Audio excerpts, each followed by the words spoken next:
Bueno, vamos a saludar al doctor Andrés Puerto. Él es médico de la Universidad Industrial de Santander en la ciudad de Bucaramanga. Además es alergólogo clínico de la Universidad de Antioquia. Quizás ustedes lo han visto en las redes sociales como el doctor Alergias, y aquí en Salud y Algo Más lo hemos tenido en diferentes ocasiones. Y hoy nuestra temática es la alergia a los animales y la alergia a las mascotas. Doctor Andrés, bienvenido a Salud y Algo Más. Buenas tardes a toda la mesa. Muchas gracias de nuevo por esta invitación. Bueno, doctor, entonces, cuando uno habla de la alergia a los animales, yo me acuerdo de mi gato. Y me acuerdo porque cuando hay animalitos, la gente dice, ¿usted tiene gato o no? Para saber si puedo entrar o no a su casa.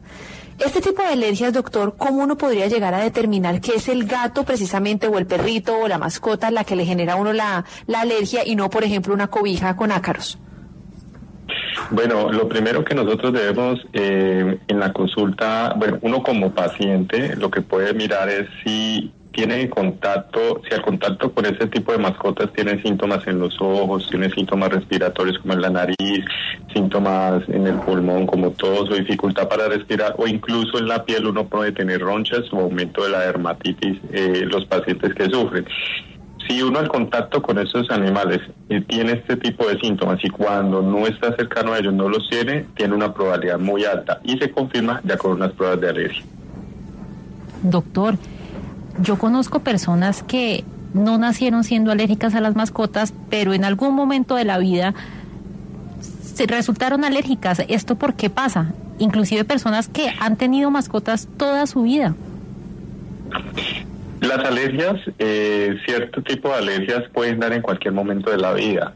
Puede ser al inicio, por ejemplo, en el caso de algunas alergias alimentarias, en el caso de las alergias respiratorias, digamos, lo común es que empiecen en la infancia, pero hay pacientes que pueden empezar a desarrollar estos síntomas en la adolescencia, incluso en la adultez, y es una cuestión genética. En sus genes estaba que iban a empezar estos síntomas al contacto con las mascotas y desafortunadamente las desarrolla. Doctor, ¿cómo hace uno para saber cuando tiene una alergia, para identificarla? ¿Cuáles tipos de exámenes podríamos llegar a utilizar? En el caso de la alergia a las mascotas, primero es importante la consulta, la sospecha que el paciente pueda tener al contacto con estas, tener los síntomas ya mencionados. Y tenemos dos tipos de pruebas. Tenemos una prueba en piel que se llama prueba de escarificación, donde evaluamos la caspa del epitelio del perro, del gato, del caballo. Y en sangre tenemos la inmunoglobulina E específica a cada uno, a perro, a gato, a caballo. Y importante aclarar que no es la IG total, sino la específica a las mascotas. Doctora, yo conozco de personas que usan purificadores de aire, filtros y todo tipo de ayudas porque aman a las mascotas, pero tienen alergias. ¿Cómo puede vivir una persona alérgica con mascotas? Bueno, esa es una muy buena pregunta. Primero, identificar los síntomas, luego identificar que sea una alergia verdadera. Dependiendo de los síntomas, nosotros tenemos varias ayudas. Entonces, primero están los medicamentos para disminuir los síntomas. También en esos pacientes alérgicos, ya con pruebas confirmadas, que ya tengan los síntomas controlados, existen, por ejemplo, como lo mencionabas, purificadores para disminuir la carga de esta caspa, el epitelio de las mascotas. Otra de las medidas está no permitir que las mascotas entren a los cuartos, porque cuando uno va a analizar, incluso las mascotas duermen con las personas. Entonces, imagínese uno lo que es alérgico y tenerlo ahí todo el tiempo. Entonces, una de las medidas es que no entren a los cuartos para que no los contaminen, y la medida más eficiente son las vacunas frente a lo que son alérgicos, es decir, perro, gato, caballo. Hay vacunas que se ponen subcutáneas cada mes o orales diariamente por 3 años para disminuir los síntomas y mejorar la tolerancia a las mascotas. Vea, doctor, por ejemplo, hay gente que es amante de los animales y les da mucho miedo llegar a comprar animal porque dice, mira, me fascinan los gatos, pero es que me da una alergia tremenda. Yo tuve el caso de una amiga, le voy a contar acá el chisme, y a Mónica y a todos los oyentes, que consiguió un novio. Ella tenía 2 gatas, o tiene 2 gatas, y en una época consiguió un novio que era alérgico a los gatos, y el novio le dijo, o los gatos o yo. Se quedaron los gatos, doctor, se fue el novio, ¿no? De una vez la aclaro. Pero míreme esta situación, y yo decía, pues claro, debe ser muy complicado si una persona tiene alergia y precisamente consigue una pareja que es alérgica. o que tiene animales, ¿cómo podría uno mediar ahí o qué tratamiento uno le podría decir a esa persona que tenga o definitivamente esa persona se fregó, doctor, porque va a tener la alergia? Bueno, yo les voy a poner un caso, algo parecido. Tuve un paciente hace un año, el paciente, la novia tenía una perrita y él no podía ir a visitarla, su novia de 2 años, porque él tenía una conjuntivitis y una rinitis a la perrita. Entonces, viendo esta situación y que era una pareja muy estable, lo que se hizo fue iniciarle inmunoterapia a perro, a este paciente durante 2 meses. Y el paciente ya pudo después volver pudo ir a la casa de su novia a visitarla, y dada la casualidad, por cosas del destino, este año se fueron a vivir juntos a otra ciudad y se fueron junto con la perrita de la novia del paciente, y pues están viviendo lo más de bien porque el paciente siguió con sus vacunas. Doctor, hablemos también de los medicamentos o de los remedios naturales a propósito de la pregunta de un oyente. Él pregunta si las infusiones con hierbas como la ruda, el eucalipto y así pueden destapar la nariz y aliviar las alergias. Las infusiones, la verdad, no están recomendadas, dado que el vapor de estas sustancias puede generar quemaduras en la vía aérea.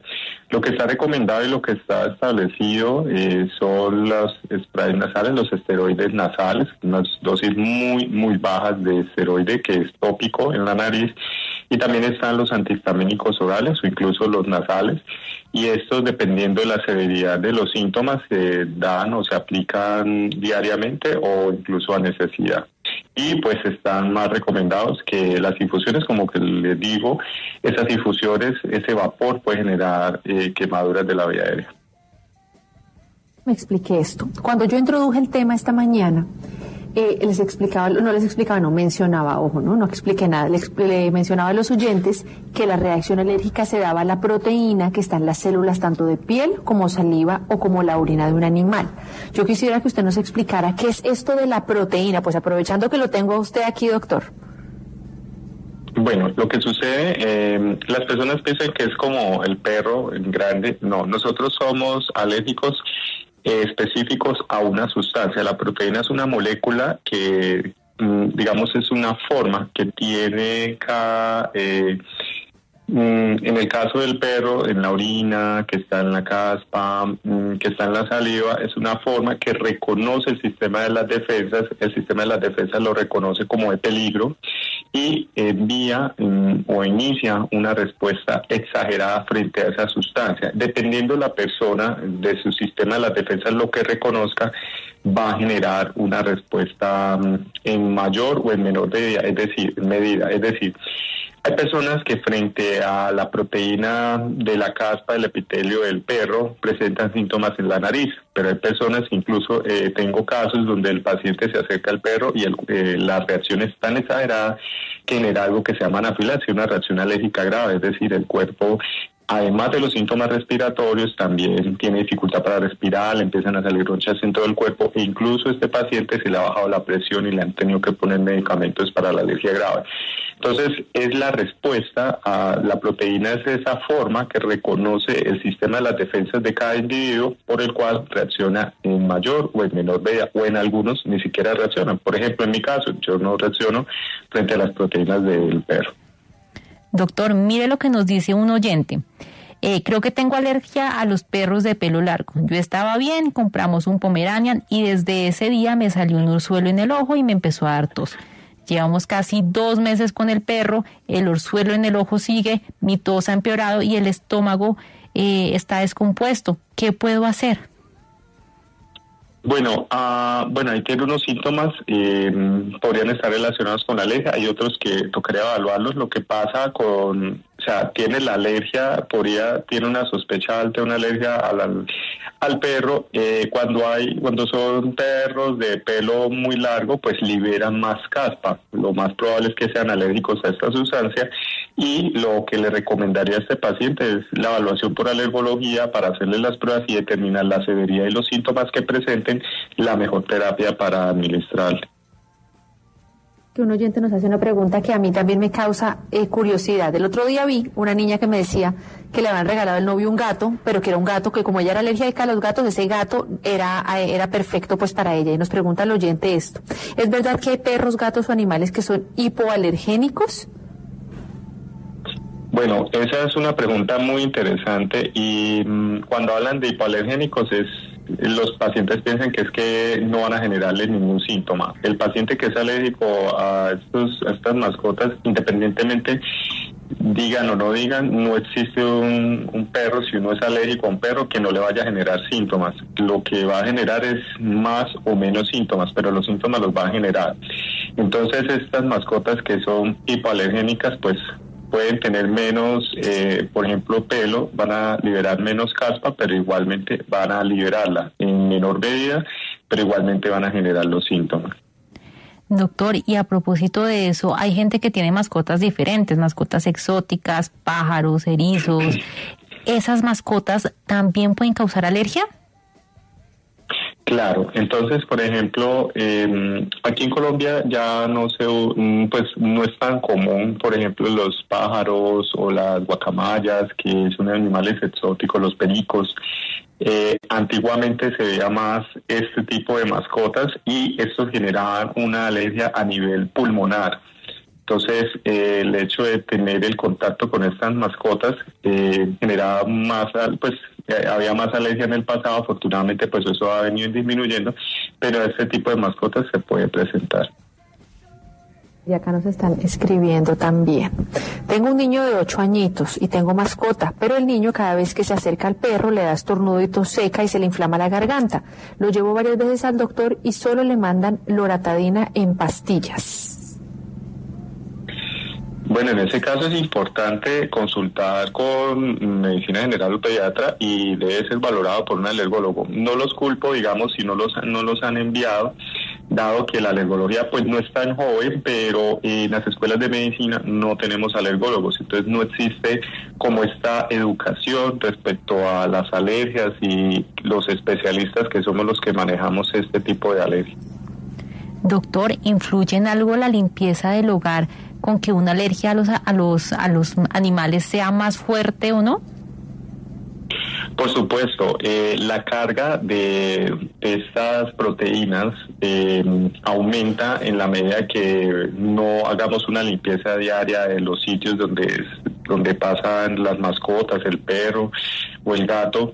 Lo otro que influye es el hecho de cambiar sábanas, el aspirar es muy importante para que no se levanten esas proteínas por el aire. Y yo les dejo un dato aquí importante. Las personas, y por ejemplo en el caso de los perros, se han determinado en estudios que el hecho de tener un perro antes del nacimiento, en vez de generarle alergias, va a proteger a la persona de que tenga alergias a esta mascota. Entonces, ese mito de que no puede tener mascotas antes del embarazo o durante el embarazo y que después se va a volver muy alérgico, pues como tal es un mito. Doctor, otra cosa que aquí se me viene a mí a la cabeza. Si yo tengo una alergia a las mascotas, ya me la identificaron, yo ya sé perfectamente que tengo esa alergia, de por vida voy a estar propensa a que la alergia, por más de que ya fui al doctor alergias y me está arreglando la alergia, ¿siempre voy a estar propensa a dicha alergia? Eso es muy importante, Caro. Y a las personas, uno siempre va a ser alérgico, siempre.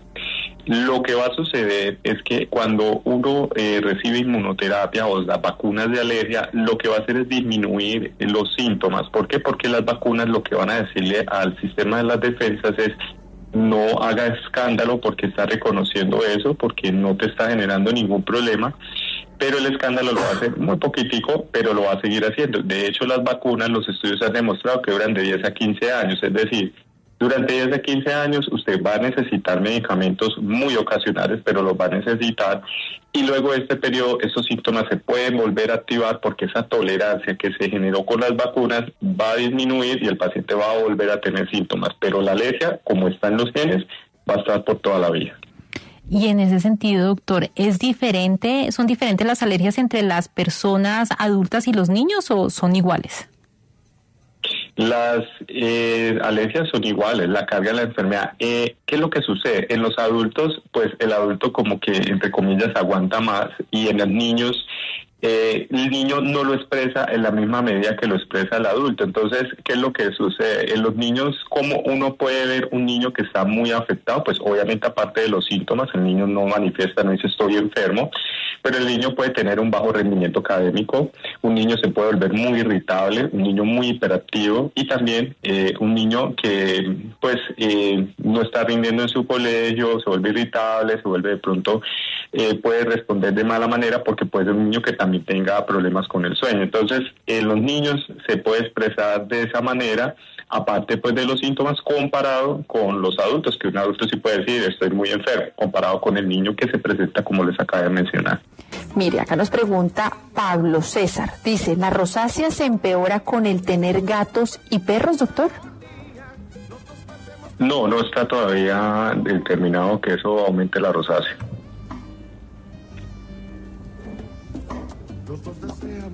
¿Moni? Sí, doctor, ¿cuáles son las recomendaciones que usted puede darle a una persona que tenga gatos y perros y que tenga alergias y otras personas que vivan sin alergias? Bueno, lo primero es decirle a todas las personas que cuando vayan a una consulta y pues una consulta inicial por una rinitis, por una conjuntivitis, por un asma o cualquier tipo de sospecha de alergia, porque esa recomendación que les voy a decir, porque puedes decirles que lo primero que tienen que hacer es sacar las mascotas incluso antes de ir con el alergólogo. Eso nosotros sería lo último que pensaríamos. Entonces es lo primero que yo les diría, no la saquen hasta que el alergólogo indique y ya se ha determinado por estudios que eso no funciona. Lo segundo es se tiene que determinar qué síntomas son los que está presentando el paciente para determinar pues como el manejo a seguir. Y lo tercero y muy importante es que las mascotas no deben entrar a los cuartos, no deben dormir con las personas, con los pacientes, dado que esto les puede aumentar los síntomas. Incluso, además de la parte alérgica, también la parte de salud, ellos pueden transmitir parásitos, otro tipo de enfermedades que se le pueden transmitir al humano. Entonces, lo ideal es que ellos no entren a los cuartos y mucho menos que duerman con los pacientes. Doctor, antes de despedirlo, denos 2 recomendaciones para aquellas personas que tienen rinitis o que tienen alergia o que se desesperan sobre todo con esa sonada que es tan complicada. ¿Qué les podríamos decir y que tengan esa recomendación ahorita apenas terminemos el programa? Bueno, recomendaciones primero, no saquen a las mascotas de las casas, esa es la primera recomendación porque muchos lo que hacen es, les dice que deben sacarla, esa no es la recomendación que se da. Lo segundo, como les mencioné, no permitir que las mascotas entren a los cuartos. Tercero, insistir y persistir para que sean valorados por alergología, para que tengan un manejo farmacológico para control. Y cuarto, si tienen la indicación, las vacunas para poder tolerar a largo plazo las mascotas y puedan tener una vida llevadera y tranquila. Doctor Andrés Puerto, muchas gracias por haber compartido con nosotros toda su sabiduría. Díganos dónde lo pueden contactar los oyentes que quieren tener cita con usted o que quieren ver su contenido. Bueno, a mí me pueden encontrar en Instagram como doctor.alergias. También pueden solicitar la cita en el link o también en mi página web doctoralergias.com.